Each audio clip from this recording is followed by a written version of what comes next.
Bismillahirrahmanirrahim. Terima kasih dari panitia. Assalamualaikum warahmatullahi wabarakatuh. Waiting for connection. A'udzubillahi minasyaitonirrajim. Bismillahirrahmanirrahim. Alhamdulillahirabbil alamin. Wa bihi nasta'inu ala umuri dunya waddin. Wassalatu wassalamu ala asrofil anbiya'i wal mursalin wa ala alihi wa sahbihi ajma'in. Amma ba'du. Yang saya hormati selaku pimpinan Pondok Pesantren Salaf Al-Ihsan Bapak Kiai Haji Ahmad Hifzillah beserta keluarganya, dan yang saya hormati selaku narasumber kita yang sudah hadir, Bapak Ustadz Bisril, Bapak Ustadz Bisril Karim SH SPD. Beliau lahir Jakarta tanggal 8 April 1992. Beliau menempuh pendidikan di Ponpes Salaf Lirboyo, Al-Mahfuziyah Lirboyo, dan Universitas Tribakti Lirboyo, Universitas Terbuka. Beliau sempat menjabat sebagai Lajisnu PC Jakarta Utara periode 2020 sampai 2021. Itu narasumber kita. Alhamdulillah sekarang sudah hadir di tengah-tengah kita. Dan tak lupa yang saya hormati yang sudah hadir juga Pak Ustadz Sekani, dan yang saya cintai teman-teman sekalian santri Pondok Salaf Al-Ihsan. Baik, seperti yang sudah sudah dibagikan di grup-grup WA, kita akan mengulas tentang temanya membangun fikroh Ahlus Sunnah wal Jamaah An-Nahdiyah pada santri milenial. Insya Allah akan dipaparkan oleh narasumber kita, dan saya utarakan runtutannya. Nanti akan ada sesi tanya jawab, dan ini saya tekankan ya buat santri-santri yang Gen Z milenial, wajib ya harus bertanya. Jadi siapkan dari sekarang, perhatikan apa yang dipaparkan oleh narasumber kita, catat yang perlu dicatat, dan jangan lupa harus bertanya ya. Setuju nggak? Bertanya, harus bertanya ya.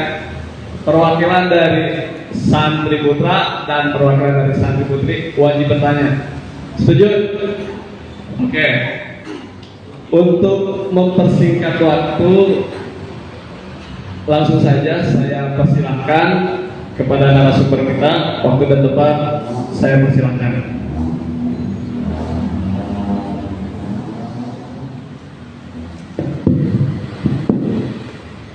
Bismillahirrahmanirrahim. Assalamualaikum warahmatullahi wabarakatuh. Bismillah walhamdulillah wassalatu wassalamu ala rasulillah Sayyidina Muhammad Abdillah wa ala alihi wa sahbihi wa man wala. La hawla wa la quwwata illa billah.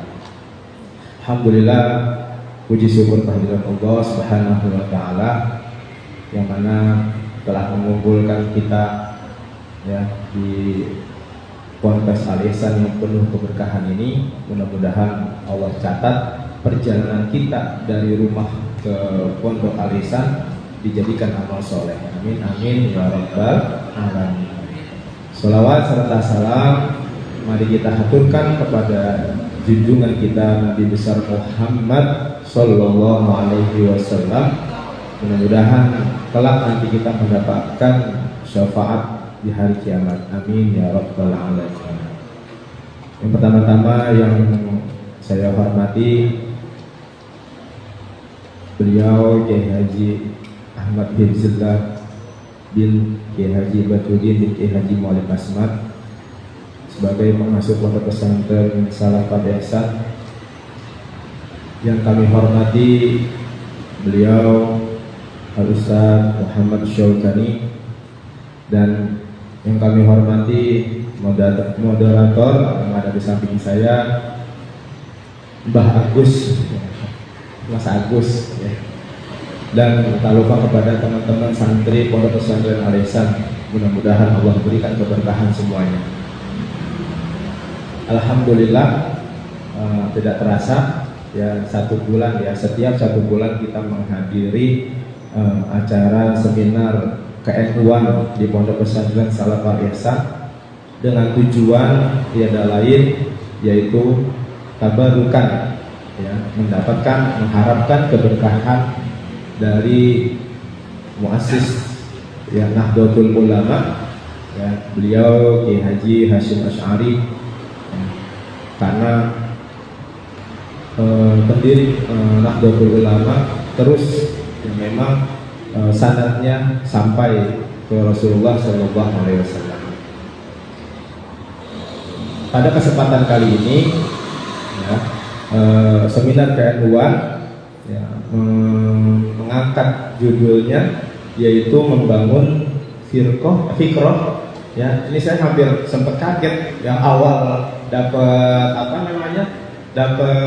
share itu judulnya itu, kata saya firqah ini perbedaan gitu kan, banyak cabang dalam membangun Nahdlatul Ulama di era milenial ya. Pas saya baca lagi, oh fikroh yang benar ya, yaitu membangun pola pikir Nahdlatul Ulama ya, Mas Agus ya, membangun pola pikir Nahdlatul Ulama di era milenial ya. Maksudnya di era milenial yang tadi sudah disampaikan sama Mas Agus, di era nih Gen Z ya, katanya, yaitu di mana dinamika kehidupan zaman sekarang ini sangat maju sekali ya, bahkan gampang sekali yang namanya mendapatkan berita-berita, walaupun kita ada di rumah aja berita apapun itu nyampe, karena dengan apa? Dengan HP ya, dengan media sosial itu sangat nyampe. Bahkan mau rahasia kayak apapun itu kita di rumah aja terlihat ya. Nah, oleh karena itu bagaimana cara membangun pola pikir ya Nahdlatul Ulama di era sekarang ini ya, tentunya tidak jauh beda dengan yang dicetuskan oleh para pengurus Nahdlatul Ulama ya. Saya pernah membaca salah satu buku, yaitu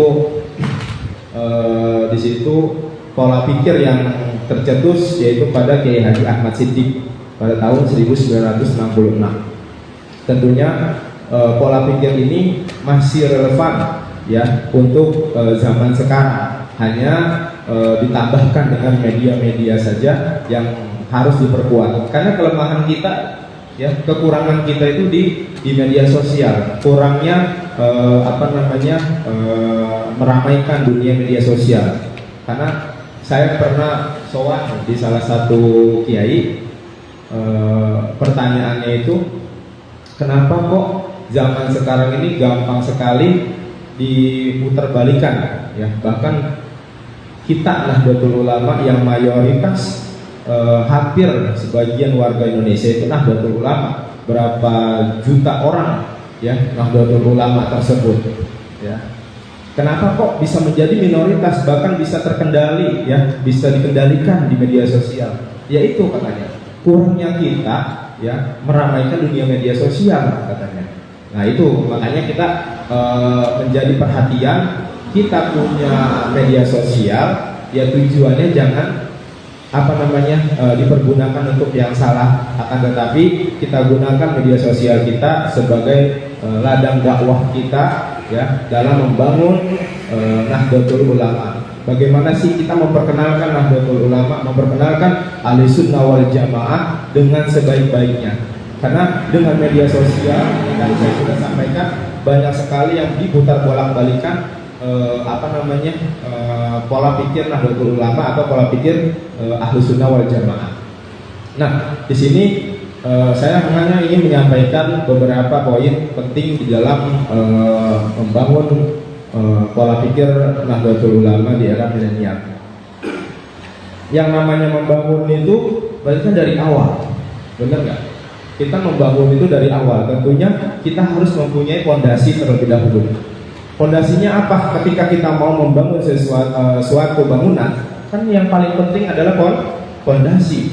Kalau kita nggak punya fondasi, nggak akan bisa hancur. Ya, coba aja bikin bangunan, rumah maupun kontrakan ataupun apa. Ketika kita nggak pakai fondasi, itu kira-kira bisa bangun nggak? Nggak bisa. Nah, bangunan yang paling penting, yang paling pertama adalah fondasi awal. Bagaimana fondasi awal kita mempunyai bangunan yang kokoh nantinya. Nah, fondasi tersebut apa? Yaitu salah satunya adalah dengan cara berpikir dengan manhaj Ahlussunnah wal Jamaah. Apa? Yang pertama adalah pola pikir ketauhidan kita mempunyai Imam Asy'ari, Imam Maturidi, ya. Itu yang paling penting dulu. Nah, fikihnya kita mempunyai arba'ah madzhab, ya. Ada 4 madzhab, yaitu Imam Syafi'i, Imam Maliki, Imam Hambali dan Imam Hanafi. Nah, itu yang harus kita pegang sebagai dasar atau fondasi kita terlebih dahulu. Nah, kita punya tasawuf, imam yang merujuk kepada tasawuf, ada Imam Ghazali yang kita biasa salah satu kitabnya kita kaji, ya. Nah, yang paling terpopuler kitabnya itu adalah Ihya Ulumuddin, di mana kitab Ihya Ulumuddin itu, ya, ketika kita mempelajari kitab Ihya Ulumuddin, telah udah hidup, ya, karena semuanya ada di situ. Nah, makanya ada salah satu ulama mengatakan, andai saja kita mempelajari kitab Ihya Ulumuddin itu cukup, ya, untuk menjadi pegangan kita. Nah, itu tasawufnya kita merujuk kepada Imam Ghazali.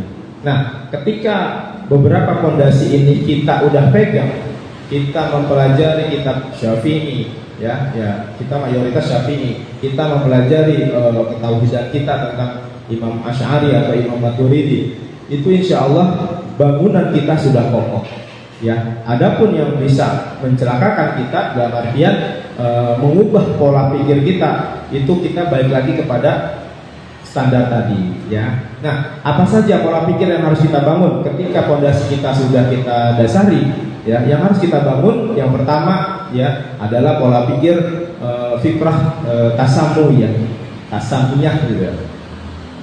Ya, ada pola pikir tasamiyah. Saya tuh ada 5 yang saya udah catat, ya. Tadi karena buru-buru, ya, Mas Agus, ya, udah di WA kata saya udah jam 1, tapi saya keluar sebentar. Terus yang kedua, pola pikir apa lagi? Fikrah tawasuliyah. Ya. Ini nanti kita berkali satu persatu dulu. Ya, ada fikrah tawasuliyah, ada fikrah apa lagi tadi? Ada fikrah tasamiyah. Terus ada fikrah nahdiyah, ya. Terus fikrah apa lagi? Di situ ada yang namanya fikrah tatawuriyah, ya. Fikrah tatawuriyah. Ada lagi. Tadi udah berapa tuh? Ya, fikrah nahdiyah, fikrah tawasuliyah, fikrah tasamuhiyah, terus fikrah tatawuriyah. Udah berapa? Udah ada 4.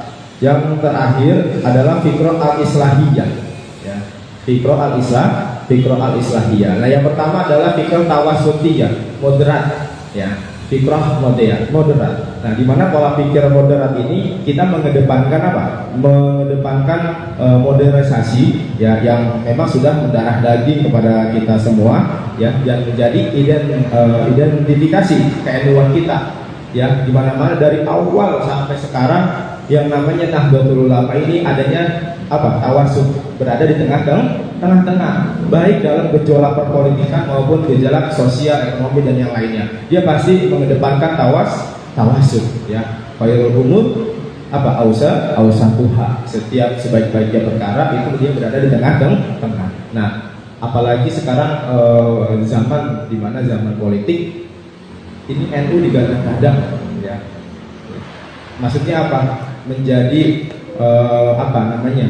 menjadi keistimewaan ketika dia mendapatkan sesosok yang figur NU, ya. Karena udah paham sekali lah ya, dari perpolitikan sekarang ini ada 3 calon ini semuanya tersebar Nahdlatul Ulama semuanya, ya. Kenapa? Ya, jangan kita melihat, ya, jangan melihat oh ini ketuanya ke sini, ini yang ini ke sini, kiai ini ke sini. Jangan. Itu ada di belakang bagaimana berpikiran para kiai, ya, agar jangan sampai terjadi apa? Agar jangan sampai terjadi gejolak yang tidak diinginkan. Oleh karena itu NU lah di situ hadir untuk menengah-nengahi, ya. Ada misalkan Habib ini ada di sini, kiai ini ada di sini. Kita berpikirnya lihat kenapa kok beliau ada di sini. Jangan melihat sosok Habib milik ini karena dekat sama ini, enggak, ya. Tapi justru kita harus melihat nanti akibat yang ada bagaimana. Nah, itu adalah NU hadir, ya, di tengah-tengah masyarakat atau di gejolak perpolitikan karena NU hadir itu memakai fikrah tawasudiyah. Nah, yang kedua yaitu tadi adalah tadi apa yang kedua? Fikrah tasamuhiyah, ya. Fikrah tasamuhiyah ini yang kedua ini bahwa NU mampu hidup berdampingan secara damai dengan pihak lain meskipun perbedaan akidah, perbedaan budaya ataupun perbedaan yang lainnya, ya. Disinilah toleransi yang sangat tinggi fikrah tasamuhiyah. NU dia berada di tengah-tengah masyarakat pun dia juga bisa berdampingan, ya, mau kirimnya non muslim ataupun beda budaya sekalipun juga mereka bisa menjalankan kehidupan dengan mereka. Nah, itu, ya, disinilah kita sebagai warga Nahdlatul Ulama, ya, khususnya juga pastinya Ahlus Sunnah wal Jamaah, kita harus mempunyai pola pikir seperti ini, ya. Nah, yang pertama apa tadi? Fikrah tawasudiyah, di mana kita sebagai warga Nahdlatul Ulama, kita ketika dimintai pendapat ataupun yang lainnya, kita berada di situ, yaitu berada di tengah-tengah, tidak memihak kepada kiri dan kanan. Kalaupun memang kita berpihak kepada kiri dan kanan, pastinya mempunyai alasan-alasan tertentu, jangan sampai terjadi apa? Gejolak yang tidak diinginkan, ya. Jadi kita jangan berpikiran jangan berpikiran bahwa ini kesini, ini kita lagi membahas tentang gejolak politik yang ada, ya. Karena banyak sekali, saya juga di WA juga, ini apalagi belum lama ini ada nih salah satu paslon pakai baju Lirboyo. Mungkin ada yang tahu, ya, ada yang WA saya, ente masa kok nomor ini, nih lihat tuh, dia pakai baju Lirboyo, ya, ini. Nah, yang terjadi, makanya jangan lihat, apalagi tentang saya pakai bajunya yang lain, ya, bajunya pondok pesantren ini, dan disangka saya dukung ini, ya, enggak juga, gitu kan. Makanya kita harus melek, ya, kita harus istiqroh, kita harus meneliti, ya.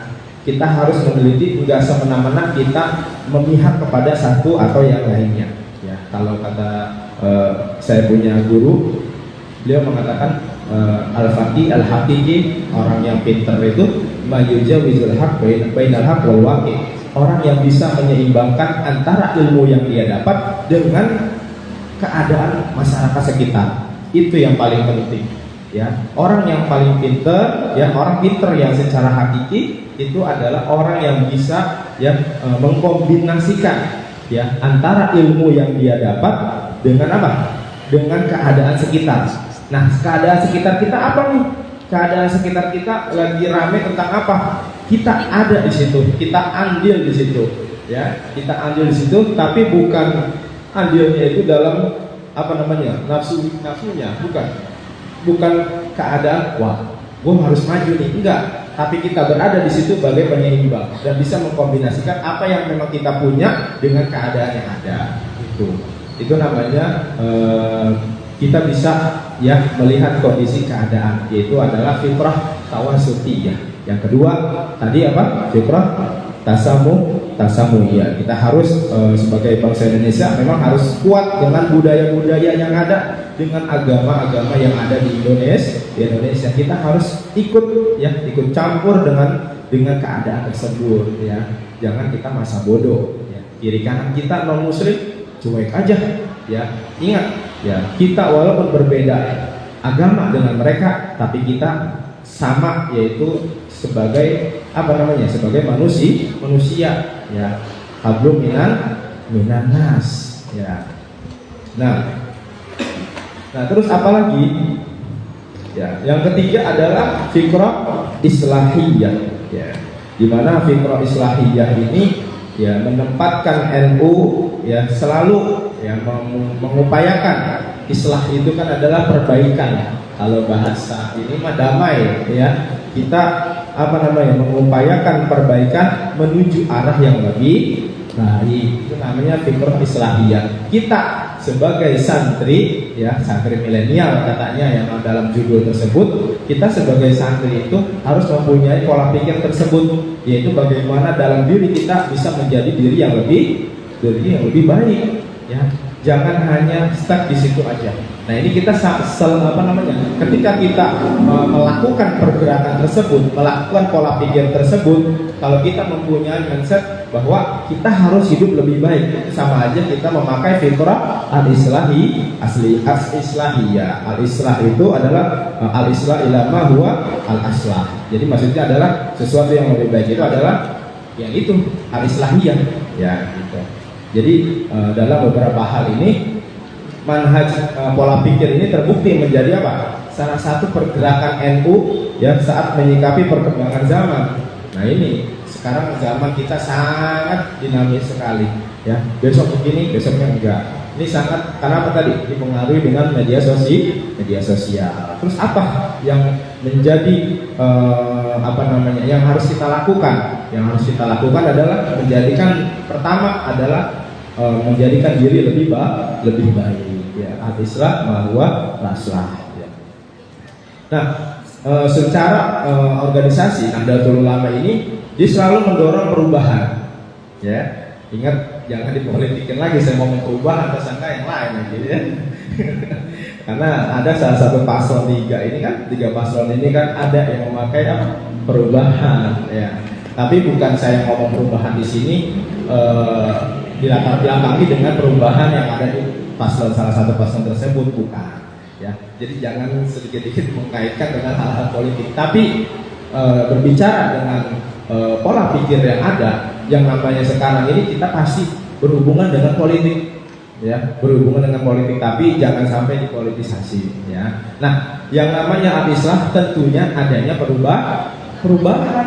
Nggak mungkin orang berada di sini ya terus dia pengen menjadi lebih baik lagi, nggak mungkin di sini aja, benar nggak? Dia pasti akan meloncat dengan yang lebih baik ya, mencari yang lebih baik. Bagaimana caranya? Nah makanya balik lagi kepada hati kita ya, namanya hati selalu berbolak-balik ya, selalu dia tidak bisa menetap begitu, sekarang A besok B ya. Makanya nikmat yang paling besar adalah nikmat apa? Nikmat iman ya. Nikmat yang paling besar itu adalah nikmat iman, karena kalau orang di dalam dirinya tidak ada iman, selesai sudah ya.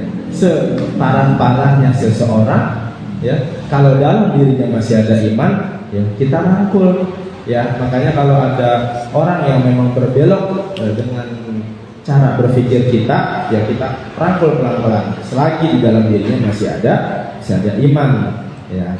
Nah terus itu yang keberapa? Mas Agus? 3 ya.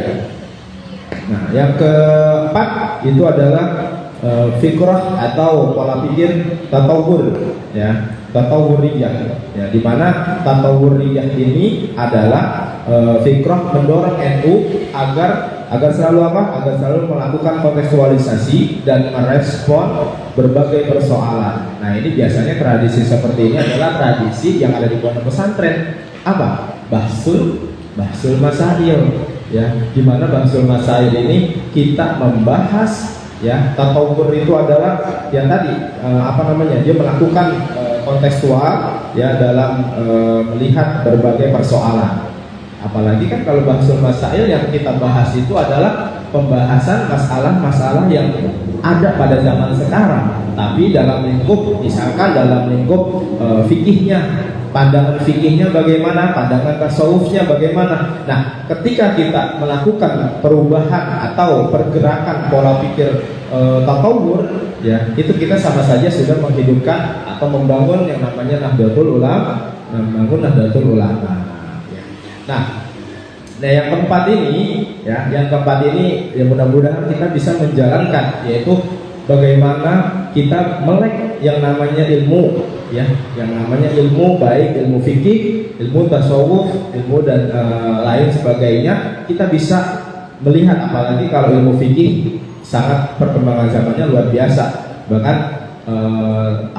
persoalan-persoalan yang sekarang itu aja belum persoalan sebelumnya belum selesai, ada lagi persoalan baru, ya. Tentunya ini adalah menjadi tanggung jawab kita sebagai santri milenial ataupun warga dari Nahdlatul Ulama, ya.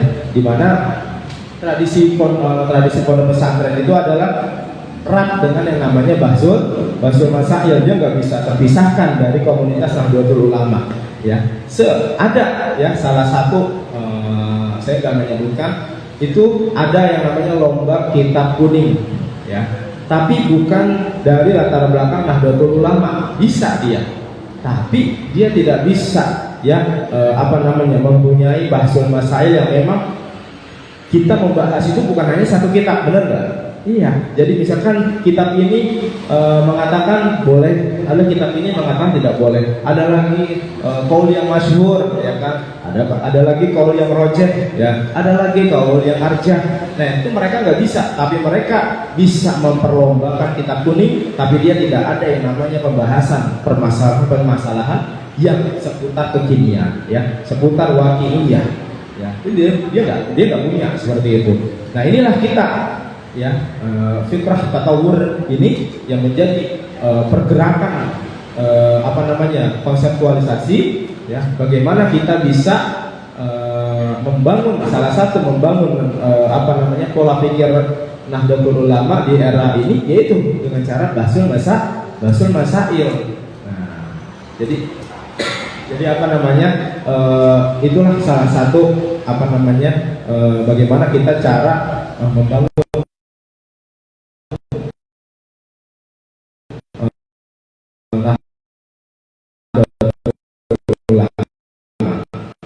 itu adalah sebagai wadah, ya, tentunya sebagai pembahasan. Terus, dan yang terakhir itu adalah, nah, ini yang terakhir ini mungkin agak lebih gampang kita pahami, ya, karena kita mempunyai dasar tersebut, yaitu fikrah manhajiyah, ya. Fikrah manhajiyah ini bisa kita artikan yaitu NU selalu menggunakan kerangka, ya. Kerangka apa? Kerangka berpikir yang mengacu pada manhaj atau pola pikir yang telah ditetapkan Nahdlatul Ulama. Di sini dalam konteks sejarah, ya. Dia NU tidak bisa memiliki noda buruk terkait hubungannya dengan negara. Coba lihat dari awal pendiri Nahdlatul Ulama 1926 tidak ada, ya, di situ yang bersinggungan atau yang membelakangi negara. Karena apa? Karena tadi kembali lagi Nahdlatul Ulama berdiri karena dengan berbagai alasan dan tentunya di situ mempunyai kepentingan negara, yaitu tanah air.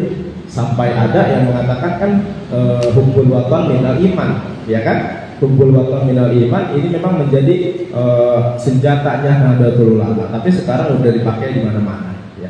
Nah, oleh karena itu saya berkeyakinan bahwa dengan perkembangan zaman yang ada, ya, kita ternyata teringat dengan perkataan Gus Dur ya semua juga akan NU pada masanya. Ternyata benar, sekarang ini semuanya itu terlihat jelas ya, dimana banyak sekali yang pengen masuk Nahdlatul Ulama. Tapi lagi-lagi mereka yang tidak paham dengan cara pola pikir Nahdlatul Ulama, pasti mereka ya mohon maaf menjelek-jelekan Nahdlatul Ulama, di mana Nahdlatul Ulama selalu dikait-kaitkan dengan politik. Ya ini udah sering kali diceritakan ya, sering kali dibahas ya. Nah, makanya di sini saya tekankan NU itu dia berdiri karena memang ya menyeimbangkan antara agama dan negara ya, jadi nggak bisa terpisahkan. Nah yang namanya negara pasti ya tidak lepas dari unsur politik ya. Tapi yang namanya politik itu ya kita juga seperti ini yang namanya politik asiasah namanya. Tapi jangan sekali-kali ya kalau kita mau melihat cara pandang Nahdlatul Ulama, kita lihat mana yang lebih baik, mana yang tidak boleh dipakai ya. Nah itu sekali lagi yang terakhir itu adalah pola pikir manhajiyah, di mana pola pikir tersebut itu ya selalu menggunakan kerangka berpikirnya itu apa? Kerangka berpikir yang mengacu pada manhaj ya, yang tidak lepas dari manhaj Ahlus Sunnah wal Jamaah. Ada tasawufnya ya, tadi sudah disampaikan yang pertama ya. Nah di sini yang pasti sudah dipakai di berbagai pondok pesantren, kitab-kitab ya, kitab-kitab salaf ya, itulah yang berpegangan. Tapi ingat, lagi-lagi dengan perkembangan zaman terutama di media sosial, banyak sekali yang berpikir bahwa Ahlus Sunnah wal Jamaah, banyak yang ngaku-ngaku nih ya, yang ngaku-ngaku Ahlus Sunnah wal Jamaah banyak, tapi ya mereka memakainya atau tidak gitu. Banyak bilang, iya saya Ahlus Sunnah wal Jamaah, imam saya ini. Nah kalau kita telusurin imam yang dia pakai ya, itu bukan imam Asy'ari atau imam Maturidi, dia ada memakai imam yang lain. Nah ini kita lihat lagi, misalkan dia memakai misalkan imam siapa gitu, kita lihat latar belakangnya imam tersebut, apakah memang ada peran penting di dalam membangun Ahlus Sunnah wal Jamaah. Karena salah satu peran penting di Ahlus Sunnah wal Jamaah tadi imam Asy'ari dan imam Maturidi ya. Apakah dia memakai imam dalam fikihiyah itu adalah 4 madhab, Imam Malik, Imam Hambali, ya, Imam Syafi'i dan Imam Hanafi? Kita lihat lagi, ternyata oh enggak, saya memakai imam ini dalam fikih saya, ya, di mana fikih tersebut yang saya pakai ini adalah murid dari Imam Malik. Nah, kita lihat lagi, kalau memang murid dari Imam Malik, kita telusuri kembali. Nah, jadi jangan sampai kita sebagai santri milenial ini terjerumus dengan kata-kata Ahlus Sunnah wal Jamaah, tapi isinya malah bukan Ahlus Sunnah wal Jamaah. Lebih-lebih Nahdlatul Ulama dia pakai, karena kan Ahlus Sunnah wal Jamaah itu kan secara menyeluruh. Tapi kalau Nahdlatul Ulama ya, mayoritas yang ada di Indonesia kita ini, kita lihat ya, kalau misalkan sampai dia lepas dari yang namanya yang tadi saya sudah sampaikan, 4 madhab, Imam Maturidi, Imam Asy'ari, udah jangan, kita harus lurusin ya, kita harus lurusin, jangan jangan sampai dia ngaku-ngaku NU tapi cara berpikirnya tidak memakai Ahlus Sunnah wal Jamaah ya. Nah itu 5 pola pikir yang kita bangun di dalam menghadapi era milenial ya. Itu yang paling penting. Yang pertama adalah fikrah tawassut ya, yang kedua apalagi fikrah tasammuh, yang ketiga fikrah apa tadi? Fikrah tatawur ya, fikrah manhajiyah, dan fikrah islahiyah, yaitu fikrah di mana menjadikan diri kita lebih baik lagi ya, itu namanya fikrah islahiyah. Nah, kelima ini kalau kita jalankan di era sekarang, insya Allah kita terselamatkan ya, kita terselamatkan dan tidak ada walaupun godaan-godaan yang lain, cara berpikir yang lain, insya Allah kita masih bisa terselamatkan dari 5 pola pikir tersebut ya. Nah, oke. Mungkin itu dulu aja. Nanti kita sambung lagi dengan berbagai cara berpikir kalian. Ayo teman-teman, coba kita mulai melek, ya. Kita mulai melek sebagai warga Nahdlatul Ulama, ya, dengan cara berpikir yang benar, dengan cara berpikir yang memang yang sudah kerangka berpikirnya itu kita mengikuti para salafus saleh. Ya. Oke, mungkin itu saja dari saya, kurang lebihnya mohon maaf. Assalamualaikum warahmatullahi wabarakatuh. Baik, terima kasih kepada Pak Ustadz. Jadi saya simpulkan lagi, ini untuk disesuaikan dengan tema kita yang barusan yang sudah dipaparkan sama Pak Ustadz ini, membangun fikih Ahlus Sunnah wal Jamaah Ahmadiyah pada santri milenial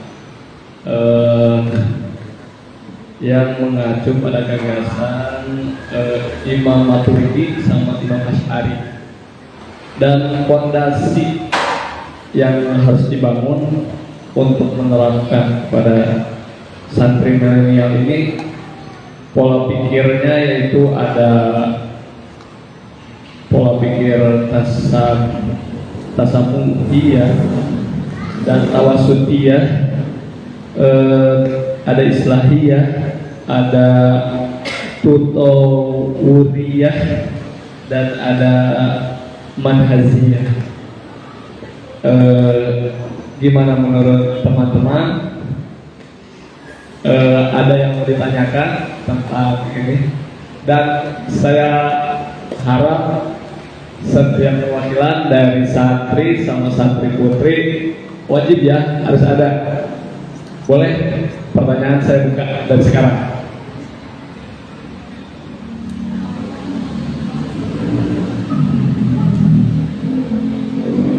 Ayo, panitia tolong dikondisikan mic-nya bagi yang mau nanya.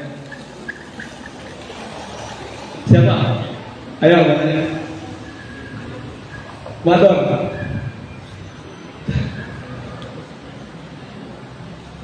Harus nanya ini, wajib. Harus mau nanya, wajib.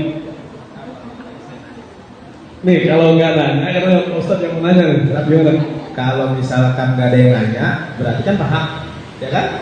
Iya, berarti kan apa udah paham semua? Diem, kan? Pasti paham, berarti kan? Asal kudu tak dulu naam, ya udah. Nah, berarti ntar gantian, saya mau nanya sama kalian, boleh nggak? Nah, gimana? Ayo, Sob, jangan malu, bertanya ayo. Santriwati. Buktikan bahwa santri Al-Ihsan itu mempunyai pola pikir pergerakan yang dinamis, ya, yang mengetahui ke depannya bagaimana tuh, ya. Boleh bertanya ya. Masa nggak ada yang nanya ini gimana tuh? Kalau nggak ada yang mau bubar aja udah. Yang nanya, Santriwati, tanya. Yang mau nanya, ayo ngacung. Santri Putra, Jamal. Siapa sok?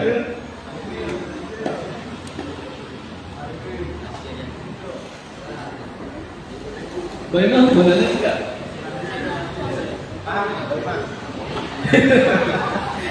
Dia takut rasanya. Gue mau ngomong iya takut ditanya. Akhirnya tinggal aja deh. Padahal paham baik-baik.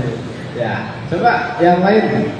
Ini soalnya santri milenial itu identik dengan ini nih, generasi-generasi yang ini. Betul. Coba harus nanya ini ya, benar. saya mau nanya aslinya sama moderator sendiri. Ya. Jangan-jangan tadi yang nulis, ya, nulisnya asal nulis aja. Ya. Enggak memahami 5 pola pikir yang sudah disampaikan. Coba yang tadi dikatakan pola pikir yang pertama itu adalah fikrah tawasud, ya. Fikrah tawasud itu apa sih Mas Agus? Fikrah tawasud. Iya, yang tadi saya sudah sampaikan. Apa sih maksud dari fikrah tawasud itu? Ya, yang saya tangkap ini di sini istilahnya harus berpikir netral. Iya. Artinya nggak ke kiri, nggak ke kanan. Nggak ke kiri, nggak ke kanan. Mungkin maaf ini bahasa Iya. Ya udah dari saya ini. Apa artinya itu kalau contohnya mau kita kaitkan dengan Apa? pemilihan pemilu ini ya? Ini pola pikir Apa? Kita nggak boleh 1, nggak boleh 3, 2 gitu. Waduh, ini bahaya. Kita tarik aja kan tengah ya. Ya. Bukan maksud yang dari diri saya ini yang pola pikir tawasudiyah bagi contohnya kaum milenial itu artinya berarti boleh kita golput maksudnya gimana? Waduh. Perasaan kan pilihan 3. Iya. Nggak boleh ke kanan, nggak boleh ke kiri, yang boleh tengah. Khairul umur awsatuha, ya, sebaik-baiknya perkara yang tengah namanya. Tapi di sini ya tadi yang disampaikan Mas Agus dalam pemilu ini tentang konsep tawasutiyah ini, apakah kita boleh golput? Ya, jelas MUI aja udah mengeluarkan udah mengeluarkan ini kan mengeluarkan hukumnya tuh, kata bahwa golput itu haram. Ya, itu menurut siapa? Menurut MUI. Ya. Nah, kenapa saya masih bingung nih pola pikir Mas Agus? Kenapa kita disuruh tengah-tengah tapi golput? Ya. Berarti dari tiga pemilu ini calon nggak ada kebaikan nih Mas Agus. Enggak, saya mau nanya Mas Agus nih. Iya. Kenapa kok bisa mengatakan tawasud itu kita golput? Biar kita ya udah rata gitu Rata nggak dipilih. Adil. Ya. Ya maksudnya ya dikatakan fikrah tawasudiyah ini ya jelas bukan golputnya, tapi kita kaitkan dengan pesta rakyat besok, yaitu bukan dikatakan pola pikir tawasutiyah itu bukan yang golput, bukan, tapi kita lihat mana yang lebih baik, ya, pola pikir mana yang lebih kita kedepankan, ya. Contoh dari 3 ini, ya, apakah kita memang mendukung yang pernah saya sampaikan, atau kita kalau memilih wajib, tapi kalau mendukung nanti dulu, ya. Kalau mendukung nanti dulu, tapi kalau memilih itu wajib, ya. Nah, kalau misalkan kita mendukung salah satu dari paslon tersebut, ya, itu apakah ada mudorotnya atau tidak? Ya. Nah, di sini yang dikatakan tawasudiyah ini, ya, yang dikatakan tawasudiyah ini kita tidak ke kiri dan kita tidak ke kanan. Kalau itu mah urusan pribadi Mas Agus, pemilu, ya, milih wajib hukumnya, ya, jadi nggak ada kaitannya ke sana. Tapi yang lebih penting itu sosok yang memang berpengaruh, ya, sosok yang memang berpengaruh di dalam negara ini. Contoh misalkan ada salah satu figur, ya, publik, ya, dimana ketika beliau mendukung salah satu misalkan, ini akan bahaya. Kalau dia mendukung ke sini, wah ini akan bahaya nih. Nah itu namanya kita ambil di tengah-tengah agar jangan sampai terjadi, ya, gejolak yang tidak kita inginkan. Itu maksudnya, ya. Jadi yang maksudnya tawasudiyah itu tawasudiyah itu adalah kita tengah-tengah moderat, ya. Ini nggak ada kaitannya dengan pemilu, ya, nggak ada kaitannya dengan pemilu. Tawasudiyah ini kita memang tengah-tengah, ya, mengambil kebijakan dengan baik. Itu maksudnya Mas Agus, ya, mengambil kebijakan dengan baik. Oke, baik. Gimana? Udah siap? Yang nanya, ayo, siapa? Siap, ayo, siap. Mic-nya. Don, panitia, tolong mic dong. Ada yang mau nanya? Ini mic. Yasir ya, ayo.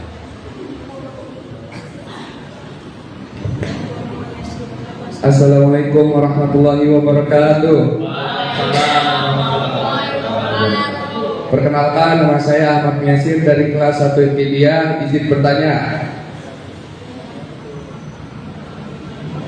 apa pegangan atau dasar dalam mengambil suatu hukum golongan Ahlus Sunnah wal Jamaah?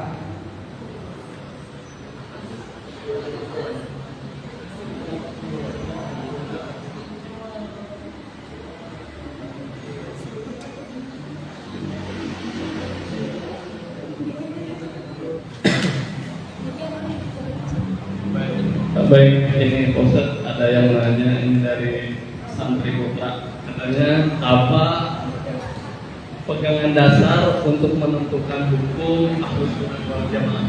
Apa pegangan dasar? Untuk mengambil hukum, menentukan hukum Ahlus Sunnah wal Jamaah. Apa pegangan dasar untuk mengambil hukum Ahlus Sunnah wal Jamaah? Ya. Yang menjadi pegangan yang tadi, ya. Tadi kita harus mempunyai fondasinya dulu. Nah, ini saya masih belum paham. Maksudnya ini adalah hukum Ahlus Sunnah wal Jamaah ini bagaimana gitu. Kalau kita lihat membangun Ahlus Sunnah wal Jamaah itu tadi sudah dengan fondasi-fondasi tersebut, yaitu dengan cara kerangka berpikirnya harus yang 5 tadi, terus membangun dasarnya itu harus mempunyai yang tadi, ya, Imam Ghazali, Imam Maturidi, Imam Syafi'i, Imam Malik gitu. Nah, ini yang lebih diperjelas lagi mungkin. Maksudnya hukum Ahlus Sunnah wal Jamaahnya bagaimana nih? Ya, masih belum paham saya. Hukum Ahlus Sunnah wal Jamaahnya lebih dijelaskan lagi, coba tadi saya paham. Boleh Jelasnya gimana ya? Gimana? Hukum Ahlus Sunnah wal Jamaah itu gimana? Coba ulang sih. Kayak buat jadi golongan Ahlus Sunnah wal Jamaah. Gimana kan? Menjadi golongannya. Oh, menjadi golongan Ahlus Sunnah wal Jamaah. Iya, Ustaz. Oh, berarti bukan hukumnya ini. Bukan hukumnya. Kalau hukum menjadi Ahlus Sunnah wal Jamaah menurut saya wajib. Iya. Wajib.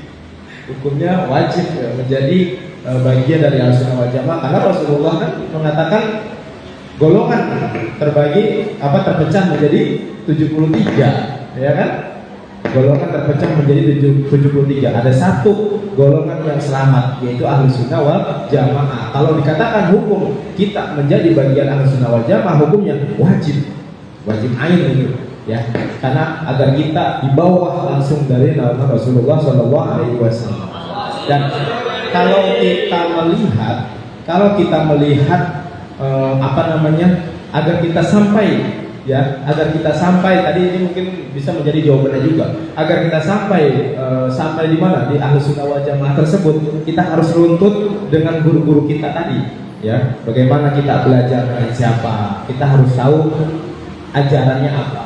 Kita harus tahu yang dipakai metodenya apa. Ini kita harus tahu. Nah, kita udah jelas-jelas berada di payung Pondok Pesantren Al Ihsan ini, di mana kita dibawa langsung ya oleh guru kita Kiai Ahmad bin Zillah, dan terus Kiai Ahmad bin Zillah mempunyai ayah Kiai Haji Badruddin, dan terus sampai Kiai Mualim Asmat, dan itu udah pasti, ya.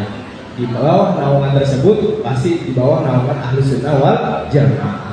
Ya, berarti hukumnya wajib kita mengikuti Ahlus Sunnah wal Jamaah. Dan bagaimana caranya kita bisa menjadi bagian Ahlus Sunnah wal Jamaah, yaitu berada di payung Pondok Pesantren Al Ihsan yang sudah jelas-jelas, ya, keilmuannya itu sampai kepada beliau-beliau yang menjadi rujukan kita. Kita di sini yang mengaji kitab-kitab Nashahul Ibad, ya. Kita berarti udah tahu, ya, itu adalah fikihnya juga Imam Syafi'i, ya. Itu sudah kita belajar seperti ini aja pun itu adalah bagian cara kita menuju Ahlus Sunnah wal Jamaah. Baik, gimana sih? Cukup. Terima kasih, baik, Ustaz. Ada lagi yang menanya dari Santri Putri sekarang? Boleh? Mic-nya kasih. Ya, silakan.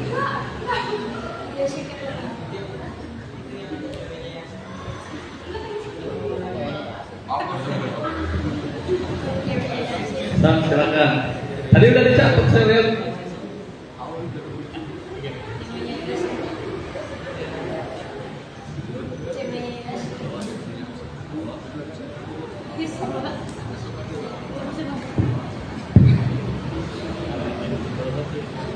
Ayo coba yang perempuan. Ayo, silakan. Gak usah takut. Terlepas dari 5 pola pikir, mungkin bisa menambahkan ada pikiran yang lain, nggak apa-apa. Nah, betul. Ya. Hah? Iya, nggak apa-apa, nggak apa-apa. Misalkan keluar dari ini, yuk. Assalamualaikum warahmatullahi wabarakatuh. Waalaikumsalam.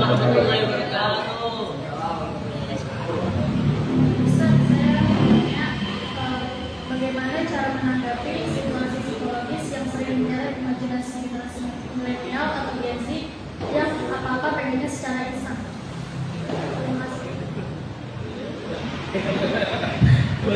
Moderator bingung. Bagaimana cara menanggapi situasi psikologis yang sering menyeret imajinasi generasi milenial atau Gen Z yang apa-apa pengennya secara instan?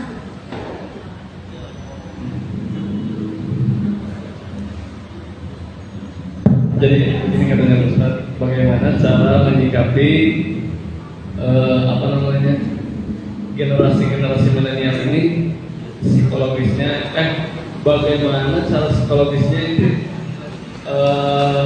Gimana cara menyikapi Gen Z ini, apa generasi milenial ini yang serba pengen instan gitu, apa bagaimana menurut Saya paling suka digoreng gitu ya. Nah, bagaimana cara menyikapinya ya? Cara menyikapi psikologis generasi milenial di mana pengennya yang instan-instan aja gitu kan. Nah, seharusnya ya kita sebagai apa namanya generasi milenial ini, kita harus tahu ya, proses itu lebih penting dibanding hasil ya. Proses itu lebih penting dibanding hasil. Nah, ini yang harus, kemarin itu saya sempat menjelaskan di dalam kitab Ayyuhal Walad, kalau nggak salah itu ada ya. Ya, dalam kitab Ayyuhal Walad di situ kayaknya ada yang membahas tentang kita sebagai santri ya, kita harus tahu proses apa namanya dalam kebaikan ya, proses dalam kebaikan. Nah, maksudnya adalah ini menurut saya kurang tepat kalau misalkan kita mengikuti perkembangan zaman yang serba instan, apalagi apa namanya lebih kita tarik kepada dalam perekonomian ya. Kita nyari duit gampang banget ya. Nah, ini biasanya kalau orang yang nyari duit gampang ya, pasti ada maksud yang lainnya ya, ada maksud yang lainnya. Nah, begitupun juga kita, apalagi kita dalam apa namanya mencari ilmu yang paling penting. Kan salah satu kitab yang mengatakan kalau kita pengen mencari ilmu ya, kita salah satunya syaratnya adalah tulis zaman, yaitu kita waktu yang lama, nggak bisa proses cepat ya. Ada orang pengen cepet-cepet belajar ya, nggak bisa. Salah satu memang kita diperintahkan mencari ilmu ya tulis zaman. Yang santri ya harus lama waktunya, jangan tertahan atau kena gara-gara mohon maaf misalkan pekerjaan ataupun kuliah yang meninggalkan ilmu, meninggalkan mencari ilmu. Nah, ini, nah makanya banyak sekali ya kita bersyukur masih berada di bawah naungan Pondok Pesantren Al Ihsan, karena kalian mempercayai bahwa proses itu lebih penting dibanding hasil. Ya, banyak sekali yang sudah pada selesai dari Pondok Al Ihsan karena satu yang lain hal, yaitu adalah kepentingan pribadi lebih penting mereka gitu dibanding apa namanya proses dalam mencari ilmu tersebut ya. Jadi menanggapinya adalah menanggapi dari apa namanya milenial ini ya, kita jangan sampai terkena hal-hal tersebut. Ini nih pola berpikir kita yang harus kita hilangkan dengan cara apa namanya menjadikan kita lebih baik lagi. Maksudnya itu adalah jangan sampai kita mengikuti perkembangan zaman dengan serba-serba instan, baik secara pendidikan, baik secara sosial, ekonomi maupun yang lainnya. Ya, kalau kita mempunyai dasar ilmu yang baik, yang kita mengikuti pada ulama-ulama, insya Allah hal-hal tersebut kita akan berpikir ulang, baik secara ekonomi, ya, baik secara pendidikan maupun secara masa depan yang lainnya. Coba kalau kita berpikir dengan baik, dengan jernih, apa yang akan kita harapkan di masa depan, ya. Jadi kita jangan melihat kiri kanan, kita harus fokus kepada diri kita masing-masing.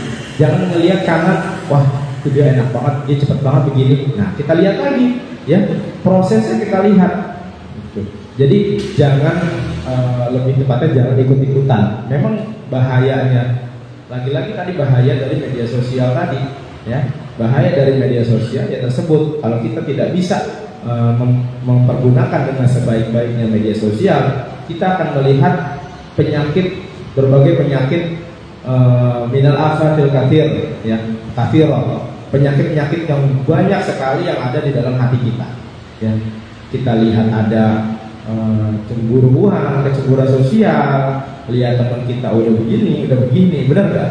Nah akhirnya apa yang terjadi?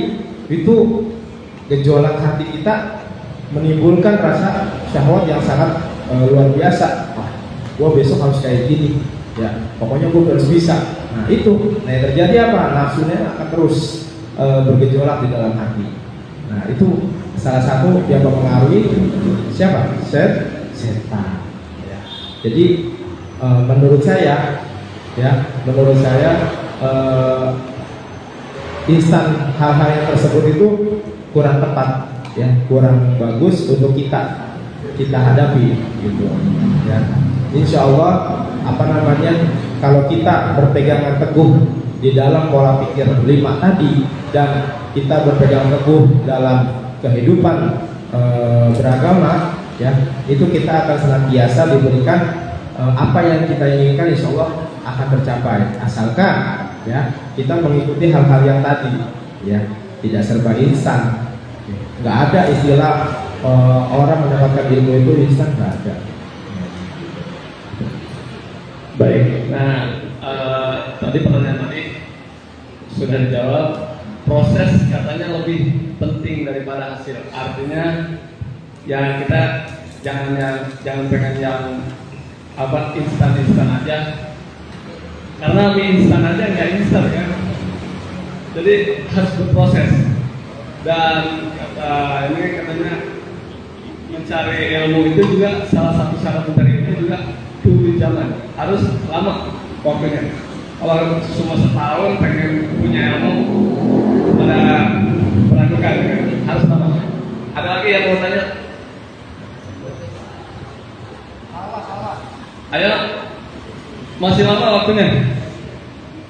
Cowok lagi nih.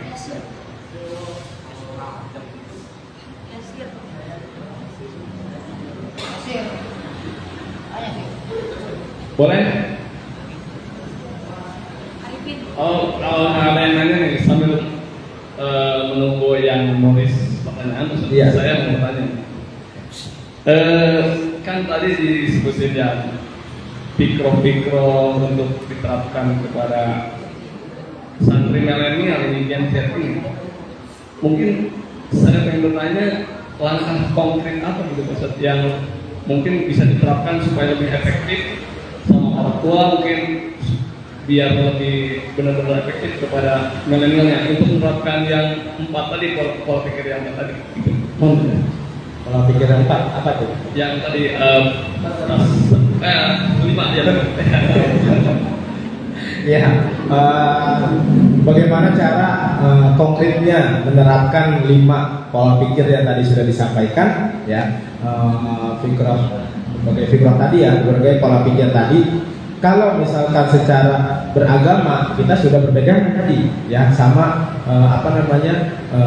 ulama-ulama kita. Nah, maksudnya di sini lebih tepatnya adalah kita menjalankan kehidupan kita yang lebih baik, ya. Itu aslinya kalau kita sadari 5 hal ini itu kita sudah menjalankan setiap hari, ya.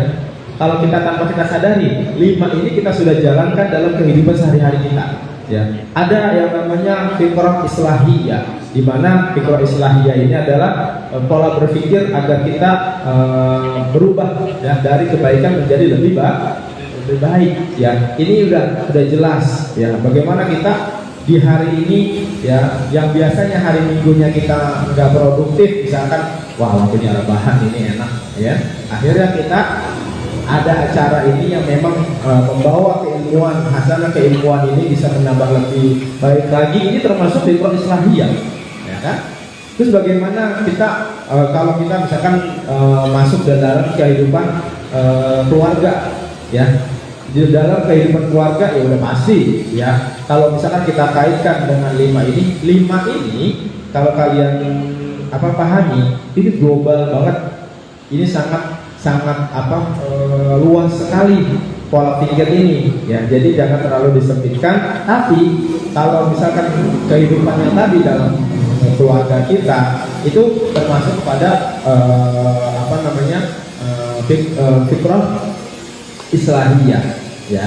Nah, kalau kita kehidupan misalkan kiri kanan kita, tetangga kita ada yang non muslim, ya kita baik, ya, berbudaya dengan yang lain kita baik, ya, itu namanya fikrah tawasutiyah, ya. Kalau kita tasamuhiyah, ya.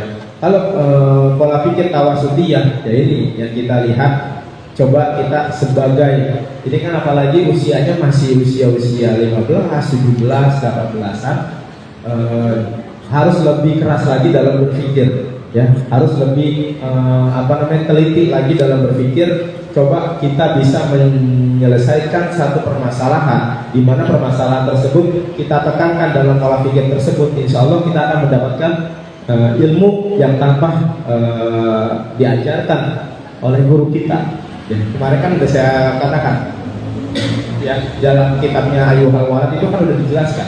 Ada beberapa pertanyaan santri dari Imam Ghazali nggak dijawab, ya kan? Kalau kemarin masuk mah tahu, ya. Kalau kemarin masuk mah tahu, ya. Di mana Imam Ghazali mengatakan apa? Imam Ghazali kan mengatakan ada beberapa pertanyaan yang ada jawabannya di kitab lain, di kitab Ihya Ulumuddin, dan ada juga jawabannya yang nggak dijawab sama Imam Ghazali. Kenapa nggak dijawab? Karena jawabannya akan didapatkan seiring berjalannya waktu. Yang harus semuanya dijawab dengan ilmunya Imam Ghazali, ya kalian nggak mempunyai pengalaman ilmu yang lain, gitu maksudnya. Seperti contohnya perjalanan ceritanya Nabi Khidir dengan Nabi Musa, ya kan? Yang kemarin sudah dijelaskan, di mana Nabi Musa itu menyangka bahwa dirinya adalah orang yang paling pintar, ya. Akhirnya sama Allah dilawan, ya, sama Allah dikasih tahu kalau Nabi Musa orang yang paling pintar, jalanlah, ya, kamu berjalan. Ketika kamu menemukan, ya, ketika dia berjalan, kalau misalkan yang dia bawa, ya, hewan yang dia bawa itu keluar, ya, ikan yang dia bawa itu keluar, nah disitulah pertemuanmu dengan orang yang paling pintar. Disitulah kamu akan menemukan seorang, ya, yang bisa melawan kepintaranmu. Ya, akhirnya kan ketika dia tertidur di batu bersama santrinya, ya, akhirnya itu hewan itu terlepas. Perjalanan selanjutnya dia mengingat bahwa oh iya tadi ikan tadi turunnya di mana gitu.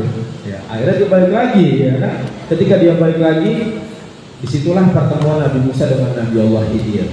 Ya, di situ beliau mengatakan, ya, kalau engkau sabar dengan apa yang aku perbuat, ya, maka kamu akan setara ilmumu dengan aku. Ya. Akhirnya Nabi Musa baru melihat perahu dibocorin aja sama Nabi Khidir udah ngomel, ya. Wahai Nabi Khidir, ya, kenapa engkau membocorkan perahu? Kesian orang pada mau jualan, ya, kesian orang mau nelayan, kenapa kau bocorkan? Akhirnya dibilang sama Nabi Khidir, jangan ribet, ya, kalau bahasa kita, jangan ribet, udah ikutin gua aja, jangan nanya mulu. Akhirnya berjalan lagi, ya, melihat ada anak kecil dibunuh sama Nabi Khidir. Makin kesal Nabi Musa, ya. Kenapa kamu bunuh anak itu? Dibalikin lagi ke Nabi Khidir, ya, jangan ribet, jangan nanya mulu, ya. Itu akhirnya apa? Karena ketidaksabaran seseorang, ya, ketidaksabaran Nabi Musa menunggu jawabannya Nabi Khidir, yaitu yang terjadi. Maksudnya adalah ada beberapa memang ilmu yang memang tidak disampaikan oleh guru karena apa? Untuk seiring berjalannya waktu agar dia bisa mendapatkan ilmu tersebut dengan pengalaman yang ada. Ya, kan kita nggak tahu di depan kita setahun, 2 tahun, 3 tahun ilmu pasti didapatkan dengan apa namanya? Dengan ruh kita, dengan jiwa kita. Ya, kita melihat kehidupan kita, oh iya, ada permasalahan ini, kita bisa menyelesaikannya atau tidak. Ya, kita lihat 2 tahun ke depan ada ini, kita bisa menyelesaikannya atau tidak. Ya, yang 3 tahun belakangan ini kan kita dilanda COVID yang luar biasa, kita bisa menyelesaikan atau tidak, dalam perekonomian kita bisa stabil atau tidak. Ya, bahkan sampai ada yang memang sampai imannya juga turun, ya, gara-gara hal tersebut. Dia nggak bisa mengkondisikan imannya dia, ya, gitu. Jadi itu jawabannya. Jangan sampai ada beberapa memang ilmu yang bisa kita dapatkan ya di luar dari yang sudah disampaikan, gitu. Jadi seiring berjalannya waktu. Jadi apa yang memang kita kerjakan itu insya Allah ada di kerangka berpikir 5 tersebut. Ya. Nah, makanya tadi saya mengatakan adakah di sini yang memang menambahkan pola pikir dari 5 tersebut. Ya, tadi kan udah ada pola pikir tawasul ketika kita berhubungan dengan masyarakat, ya, kita menjadi penengah di situ. Ada namanya pola pikir tasamuh, kita toleransi beragama, berbudaya. Ya. Ada lagi pola pikir islahiyah, di mana kehidupan kita agar bisa menjadi lebih baik lagi, baik dalam hubungan sosial, hubungan ekonomi, kita bisa lebih baik, gitu. Jadi bukan sekedar hubungan baik kepada yang lain atau pada diri kita doang, bukan, ya, tapi dengan berbagai hal. Nah, ada lagi pola pikir manhajiyah, ya, bagaimana kita tetap dalam di bawah naungan manhaj kita. Ya, ada lagi pola pikir tatawuriyah, di mana kita sebagai santri milenial ya harus memegang teguh di dalam tatawur tersebut, dalam konseptualitas kita, ya, jangan sampai kita keluar dari pola pikir tersebut. Ya, itu pasti ada semua di dalam kehidupan kita. Gitu. Ada lagi? Ada yang mau nanya lagi? Oh, boleh. Perwakilan dari panitia ya. Assalamualaikum warahmatullahi wabarakatuh. Perkenalkan Ustaz, saya Fadilah Karimah, izin bertanya. Ustaz, sebenarnya Ima waktu dengar apa yang disampaikan Ustaz terkait di dalam kitab Al-Hawalan, yaitu jangan banyak tanya. Itu Ima tuh mikir di dalam konteks atau adakah batasan-batasan kita di dalam bertanya. Misalkan, oh ini konteksnya di dalam hal keimanan aja nih, jangan banyak tanya. Atau di dalam hal apa sih Ustaz, kita tuh jangan banyak nanya gitu. Karena kan tadi kita disuruh juga berpikir kritis ya Ustaz ya. Nah itu sih jadi Ima jadi jangan banyak nanya nih gitu Ustaz. Karena kalau Ima sendiri kalau misalkan ada sesuatu yang ganjel itu harus ditanyakan terkadang gitu. Jadi mungkin harusnya tenang aja bagaimana gitu. Itu saja Ustaz. Assalamualaikum warahmatullahi wabarakatuh. Waalaikumsalam. Iya, Mbak Iman, maksudnya ini yang dikatakan pertanyaan-pertanyaan yang sekiranya nggak dijawab, itu maksudnya itu adalah di mana jawaban itu akan terjawab seiring kehidupan kalian. Nah, apa aja yang dimaksud dengan itu? Mungkin ada batiniyah, dalam artian itu suatu saat pengalaman yang akan menjawab kamu, gitu. Bukan yang nggak menjawab itu dalam hal sama Imam Ghazali nggak dijawab mentah-mentah begitu. Tentunya guru lebih mengetahui, gitu kan? Tentunya guru lebih mengetahui permasalahan si santri tersebut. Ya, ketika ada pertanyaan yang memang di luar keilmuan yang dia dapat, ya, maksudnya Imam Ghazali itu udah gua nggak akan jawab, nanti akan kamu bisa mendapatkan ilmu tersebut. Nah, maksudnya itu ada dalam misalkan kayak thariqah atau yang lainnya. Itu cuman hanya diluruskan, tapi nanti suatu saat dia akan mendapatkan ilmu tersebut. Nah, maksudnya ini tadi yang Mbak Ima katakan, ada nggak sih batasan-batasan yang memang harus kita tanyakan kan gitu ya? Kalau sekiranya pertanyaan tersebut berhubungan dengan hukum ya fikihiyah, itu pasti harus bertanya ya. Di sini bukan permasalahannya tentang fikihiyah gitu kan, lebih ke tasawufnya. Lebih tasawuf itu maksudnya perjalanan kehidupan yang enggak semua kita jawab itu dengan ilmu konsepnya, tapi nanti akan bisa dijawab dengan pengalaman. Karena ilmu itu kan terbagi menjadi 3 yang pernah saya katakan itu. Ya, ada kita mendapatkan ilmu itu, ini Imam Ghazali juga mengatakan, ilmu itu bisa kita dapatkan dengan bil kasbi, ya, dengan kita usaha, dengan kita belajar, ya. Maaf, bil kasbi itu ada dengan memang nalurinya. Ada bil hasbi, al ilmu bil hikmati. Jadi ada 3, ya, ada 3 yaitu al ilmu bil hikmati. Kita mendapatkan ilmunya dengan hikmah. Coba kalau Mbak Imah praktekkan. Ya, ini dulu sering saya mau usahakan waktu di pondok pesantren itu sering mendapatkan cerita-cerita hal yang enggak di luar di luar nalar. Contohnya disuruh ketika dia datang ke pondok pesantren, ternyata dia disuruh disuruh ngangon kambing. Ya, ini saya masih ingat banget ini ya cerita tersebut ya. Disuruh ngangon kambing, pagi ngangon kambing. Pas siang udah selesai, ternyata ngajinya udah selesai juga. Akhirnya sore mulai ngaji lagi, dia ngangon kambing lagi.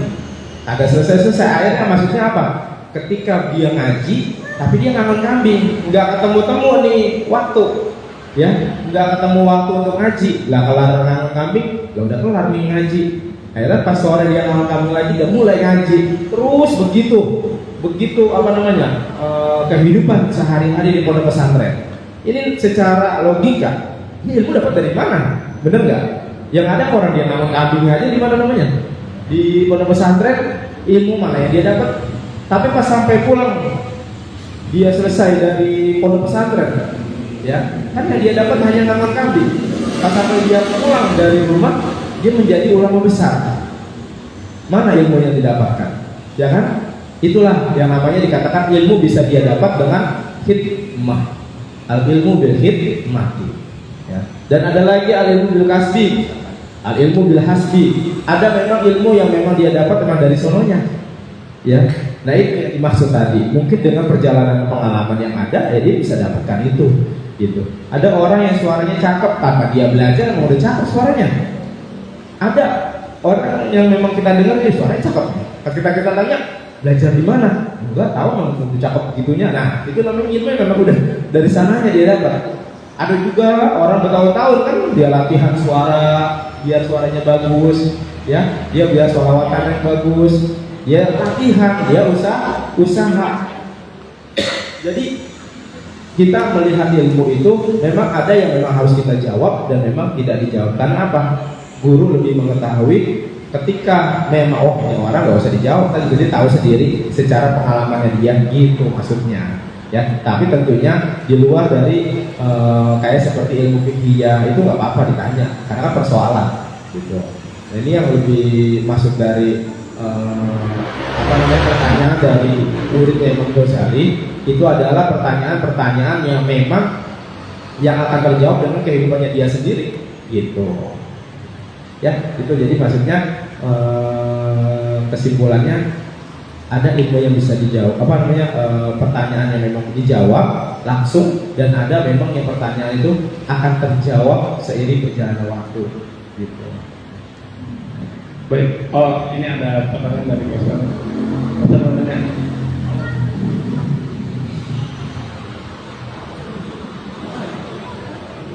Tolong kasih ini. Ada pertanyaan dari Pak Ustadz ini.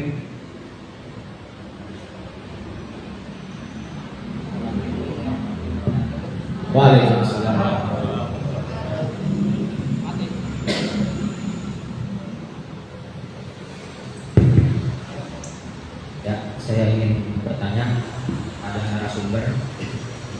secara tema ini kan kita membicarakan tentang fikroh ya, bukan firqoh.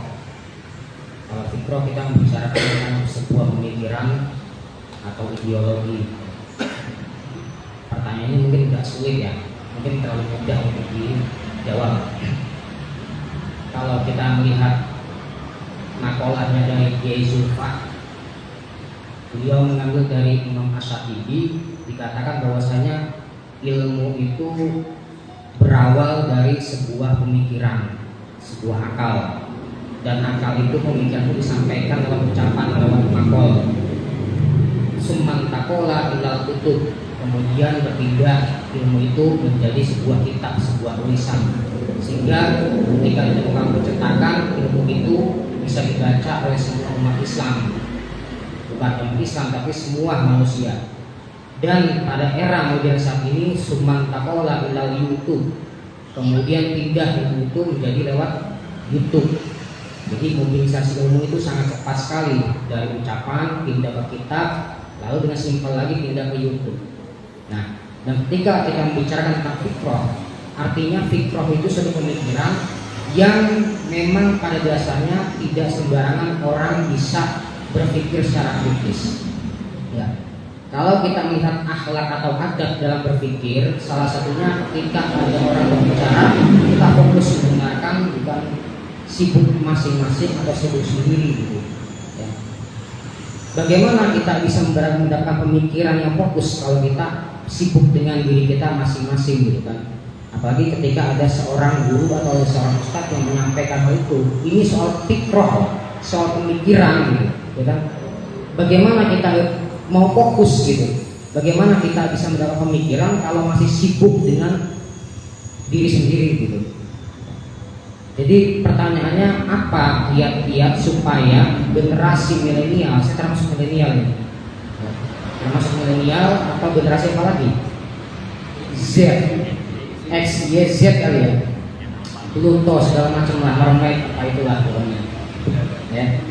Kiat-kiatnya gimana? Ketika kita bisa fokus mendengarkan apa yang disampaikan seorang pengajar atau disampaikan oleh seorang narasumber ketika berbicara, karena ini menyangkut sebuah pemikiran, dan pemikiran itu enggak apa ya, enggak bisa didapat kecuali benar-benar kita fokus kan, fokus lewat mata, lewat pikiran, lewat hati juga kita fokus gitu kan. Saya yakin kalau misalnya kita nggak catat, ya kan, dan tadi saya perhatikan kalau nggak catat juga nggak sampai keluar juga hilang semuanya kan. Apa kira-kira Ustaz? Ada nggak kiat-kiat supaya kita bisa fokus dalam apa namanya mengambil apa yang disampaikan oleh narasumber? Gitu. Ya itu aja mungkin pertanyaan saya, lebih gampang gitu. Ya, terima kasih Ustaz. Ya, alhamdulillah. Ini memang agak penting ya. Ya memang bukan hanya di dalam forum keilmuan aja, tapi di dalam kehidupan sehari-hari dalam thalabul ilmi kita sebagai santri.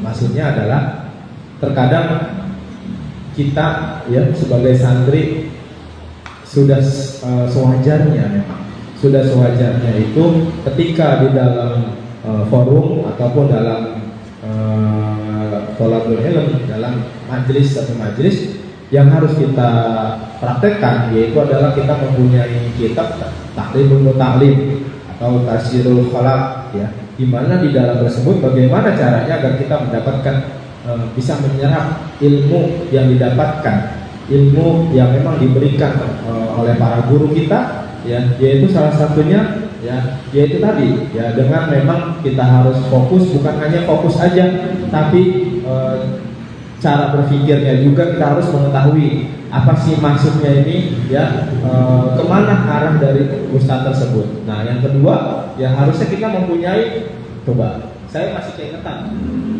pulpen waktu masih sekolah di MTS itu, saya masih keingetan guru saya ciri-ciri orang yang memang tidak kita tolong gunakan dalam ta'limul ta'lim itu ada ya. Makanya saya kemana-mana membawa pulpen, emang disuruh waktu sama guru saya gitu ya, ini minimal ini dulu ya. Jadi waktu apa namanya sedikit cerita, dan ternyata penting banget ini ketika memang ada ilmu yang diberikan oleh guru, ya langsung dicatat sama dia, langsung ditulis ya.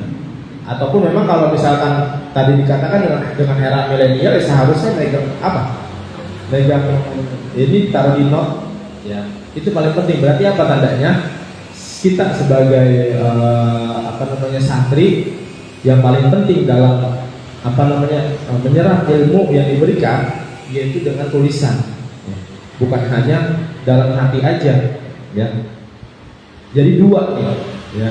Visudur juga, visutur juga, ya. Ilmu kita harus dapatkan juga ya dalam hati kita juga kita dapat, dalam tulisan juga harus, ya. Jadi yang paling penting yang pertama adalah kita juga harus membawa namanya media, ya. Ini bahasanya media, ya. Kita harus nulis apa yang memang diberikan ilmu dari seorang guru, ya. Kalau memang tadi yang sudah disampaikan sama Ustaz Sultani, ya, dalam amalannya Kiai Zulfa itu memang berawal dari pola pikir, ya. Akhirnya ditumpahkan ke kitab, ya. Di kitab dipindahkan ke dalam kitab. Nah, sekarang kalau misalkan kita diam aja, dan saya yakin benar. Coba saya akan menanyakan seorang, pasti nggak bisa jawab ya apa yang sudah saya sampaikan tadi. Ya, karena apa? Ya karena kita nggak mempunyai catatan tersebut. Ya, kita nggak mempunyai catatan yang memang yang sudah diberikan oleh guru kita. Gitu. Jadi salah satunya, yaitu kita harus mempunyai media tersebut. Ya, buku khusus di mana kita bisa mencatat ilmu yang diberikan oleh guru. Ya. Dan yang kedua memang kenapa adanya bercanda ya seperti itu, adanya memang banyak yang nggak fokus ya karena memang nggak ada tujuan, atau kalau memang dibawa tujuan dia juga membawa tulisan tersebut gitu ya. Jadi jawabannya sih simpel memang Ustaz, maksudnya minimal dia membawa catatan ya. Dalam kitab Ta'limul Muta'allim juga kan dijelaskan ya. Jadi maksudnya adalah kita sebagai santri ketika kita pengen menyerap ilmu yang diberikan oleh guru, ya kita harus mencatatnya. Ya, salah satunya sih di situ. Kalau kita memang sudah mencatatnya, insya Allah apa yang sudah kita catat, ya itu akan menyerap dalam hati kita dan kita mengerti maksud kerangka berpikir ustadz tersebut atau apa sih yang dimaksud dengan kitab tersebut, gitu. Ya, itu masih ingat sekali saya punya guru itu disuruh begitu, bawa pulpen, bawa buku, atau kalau misalkan memang nggak bawa ini, apa yang ini ya dicatat di handphone misalkan. Ya mungkin itu Ustaz jawabannya. Baik, terima kasih Ustaz menjawab. Ada lagi udah? Ada lagi yang mau bertanya? Kalau nggak ada lagi, udah saya tutup. Terima kasih pemaparannya Pak Ustaz. Mungkin mudah-mudahan di lain kesempatan kita ketemu lagi dan bisa menjelaskan lagi, menjadi narasumber lagi. Oke, terima kasih dari saya. Sekian. Assalamualaikum warahmatullahi wabarakatuh. Waalaikumsalam warahmatullahi wabarakatuh.